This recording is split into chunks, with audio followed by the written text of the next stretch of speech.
ساڵتان لەبێت گرنگترین هەواڵەکانی ڕۆژتان پێشکەش دەکەم. جڤاتی نیشتیمانی بزوتنەوەی گۆڕان لە کۆبوونەوەدایە و گەڵاڵەی چەند پێشنیاز و سیناریۆیەک دەکات بۆ داهاتووی کاری بزوتنەوەکە و شارپرێسیش زانیاری ورد بڵاو دەکاتەوە.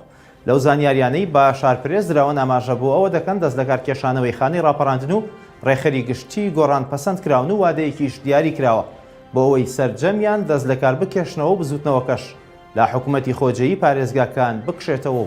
گفتوگۆ لەسەر کشانەوەی یەکجاری لە حکوومەتی هەرێمیش بەردەوامە.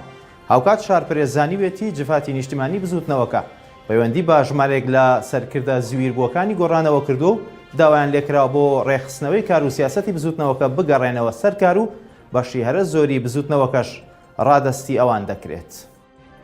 کاندیدە سەربەخۆکان لە پارێزگای سلێمانی کۆنگرێکی ڕۆژنامەوانیان ئەنجامدا و ڕایانگەاند کۆی ئەنجامە بەراییەکانی وێزگە و بنکەکانی دەنگدان ڕەت دەکەنەوە. ئەوان دەژڵێن کەم تەرخەمی و دەستکاریکردن و بەڕێکخراوەیی دواخستنی نەناردنی داتاکان لە وێزگە و بنکەکانی دەنگدان لەلایەن حیزبە دەسەڵاتدارەکانەوە ڕوویداوە، بۆیە ڕێگەی یاسایی بۆ تانەدان لە ئەنجامەکان دەگرنەبەر. کاندیدە سەربەخۆکان داواکارن دەنگەکان بەدەست جیا بکرێنەوە و بەراورد بکرێن بە ئامێرەکان بە ئامادەبوونی چاودێری کاندیدە سەربەخۆکان.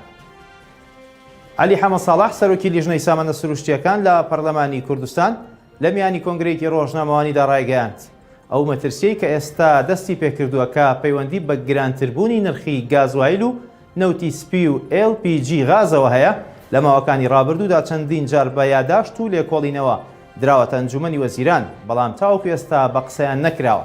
ئەو پەرلەمانتارە وەشی ڕاگەیاند ئەگەر ئەم پلانە جێبەجێ نەکرێت کە هیچ تێچوویەکی دارایی لەسەر حکوومەت ناکەوێت، نرخی بنزین، گازوایل، گاز و نەوتی سپی بە شێوەیەکی زۆر بەرچاو گران دەبێت. نرخی 1 لیتر بنزین دەبێت تا 1300 دینار.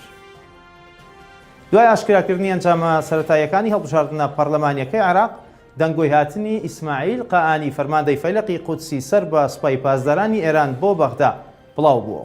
لە بەرامبەریشدا باڵیۆزی ئێران لە بەغدا لە تویتێکدا هاتنی قائانی بۆ عێراق ڕەت دەکاتەوە و دەڵێت لەم دوایەدا قائانی نەهاتۆتە عێراق. ئەو هەواڵی لە بەشێک لە دەستگاکانی ڕاگەیاندن و تۆڕە کۆمەڵایەتیەکاندا بڵاو کراوەتەوە دوورە لە ڕاستیەوە. خواتان لەگەڵ.